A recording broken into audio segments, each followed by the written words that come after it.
बच्चों, आज हम कक्षा 6 के पाठ 2 का पाठ 2 पढ़ेंगे। अक्षांश रेखाओं से भिन्न सभी देशांतरीय याम्योत्तरों की लंबाई समान होती है, इसलिए इन्हें सिर्फ मुख्य संख्याओं में व्यक्त करना कठिन था। तब सभी देशों ने निश्चय किया कि गिरनीच, जहाँ ब्रिटिश राज की वेधशाला स्थित है, से गुजरने वाली याग्योत्तर से पूर्व और पश्चिम की ओर गिनती शुरू की जाए। इस याग्योत्तर को प्रमुख याग्योत्तर कहते हैं। इसका मान 0 डिग्री देशांतर है तथा यहाँ से हम 180 डिग्री पूर्व और 180 डिग्री पश्चिम तक गणना करते हैं। प्रमुख याग्योत्तर तथा 180 डिग्री याग्योत्तर मिलकर पृथ्वी की 2 समान भागों पूर्व गोलार्ध एवं पश्चिम गोलार्ध में विभक्त करती है। इसलिए किसी स्थान के देशांतर के आगे पूर्व के लिए अक्षर पूरब तथा पश्चिम के लिए अक्षर पश्चिम का उपयोग करते हैं। ये जानना रोचक होगा कि 180 डिग्री पूर्व और 180 डिग्री पश्चिम याग्योत्तर एक ही रेखा पर स्थित है। अब ग्लोब पर अक्षांश समानांतर रेखाओं एवं देशांतरीय याग्योत्तरों के द्वारा बनी ग्रिड को देखें। अगर आपको किसी स्थान के अक्षांश एवं देशांतर की सही जानकारी हो तो ग्लोब पर आप उस स्थान का पता आसानी से लगा सकते हैं। उदाहरण के लिए असम में ध्रुवी 26 डिग्री उत्तरी अक्षांश एवं 90 डिग्री पूर्वी देशांतर पर स्थित है। अब उस बिंदु को देखें, यहाँ से दोनों रेखाएं एक दूसरे को काटती है। ये बिंदु ध्रुवी की सही स्थिति होगा। इसको समझने के लिए कागज पर समान दूरी वाला क्षैतिज तथा ऊर्ध्वाधर रेखाएं खींचेंगे। ऊर्ध्वाधर रेखाओं को संख्या 1 2 3 4 से तथा क्षैतिज रेखाओं को क ख ग घ ङ अक्षरों से व्यक्त करेंगे। जिन बिंदुओं पर ये ऊर्ध्वाधर क्षैतिज रेखाएं एक दूसरे को काटती हैं, यहाँ कुछ छोटे वृत्त खींचेंगे। इन छोटे वृत्तों को अ ब स द ध नामों से व्यक्त करेंगे।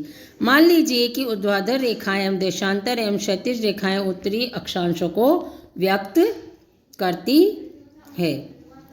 अब आप देखेंगे कि वृत्त अ ख उत्तरी अक्षांश 1 डिग्री पूर्वी देशांतर पर स्थित है। अन्य वृत्तों की स्थिति ज्ञात करें।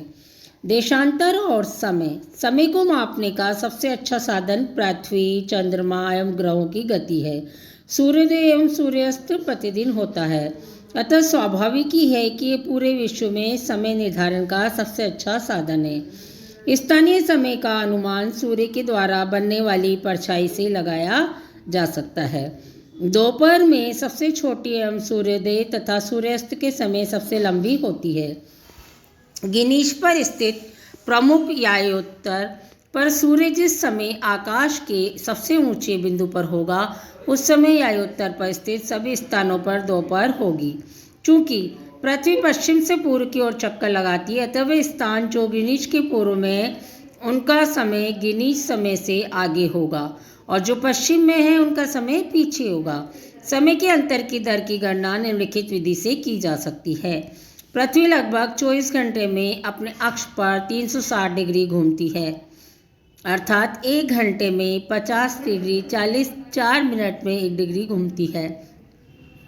इस प्रकार सब गिनीज में दोपहर के 12 बजते हैं, तब गिनीज से 15 डिग्री पूर्व में समय होगा 15 × 4 60 मिनट, गिनीज के समय से 1 घंटा आगे। वहाँ दोपहर का 1 बजा होगा, लेकिन गिनीज से 15 डिग्री पश्चिम का समय गिनीज समय से 1 घंटा पीछे होगा, यानी वहाँ सुबह के 11 बजे होंगे।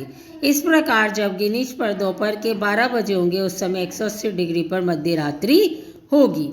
किसी भी स्थान पर जब सूर्य आकाश में अपने उच्चतम बिंदु पर होता है तो दोपहर में उस समय घड़ी में दिन के 12 बजते हैं। इस प्रकार घड़ी के द्वारा दिखाया गया समय उस स्थान का स्थानीय समय होगा।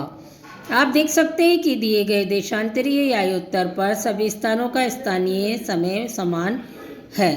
हम मानक समय क्यों मानते हैं? अलग अलग याग्योत्तर पर स्थित स्थानों के स्थानीय समय में अंतर होता है। उदाहरण के लिए बहुत से देशांतरों से होकर गुजरने वाली रेलगाड़ियों के लिए समय सारणी तैयार करना कठिन होगा। भारत में गुजरात के द्वारका तथा असम के डिब्रूगढ़ के स्थानीय समय में लगभग 1 घंटा 45 मिनट का अंतर होगा। इसलिए आवश्यक है कि देश के मध्य से होकर गुजरने वाली किसी आयोत्तर के स्थानीय समय को देश का मानक समय माना जाए। इस आयोत्तर रेखा के स्थानीय समय को पूरे देश का मानक समय माना जाता है। भारत में 42.1/2 डिग्री पूरब, 82 डिग्री 30 पूरब को मानक आयोत्तर माना गया है। इस आयोत्तर के स्थानीय समय को पूरे देश का मानक समय माना जाता है। इसे भारतीय मानक समय के नाम से जाना जाता है। कबीर भोपाल के निकट एक छोटे से नगर में रहता है। वह अपने मित्र आलोक से कहता है कि वे लोग रात्रि में नहीं सो पाएंगे। भारत एवं इंग्लैंड के बीच एक क्रिकेट मैच लंदन में 2 बजे अपराह्न में शुरू होगा, अर्थात भारत के समय अनुसार मैच शाम के 7:30 बजे शुरू होगा, देर रात्रि में समाप्त होगा। क्या आप जानते हैं कि भारत और इंग्लैंड के बीच समय में क्या अंतर है? भारत ग्रीनिच के पूर्व 82 डिग्री 30 पूर्व में स्थित है। यहाँ का समय ग्रीनिच समय से 5 घंटे 30 मिनट आगे है। इसलिए जब लंदन में दोपहर के 2 बजे होंगे तब भारत में शाम के 7:30 बजे होंगे।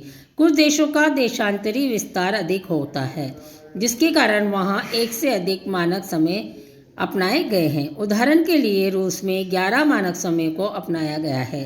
पृथ्वी को एक घंटे वाले 24 समय क्षेत्रों में बांटा गया है। इस प्रकार प्रत्येक समय क्षेत्र 15 डिग्री देशांतर तक के क्षेत्र को घेरता है। धन्यवाद बच्चों।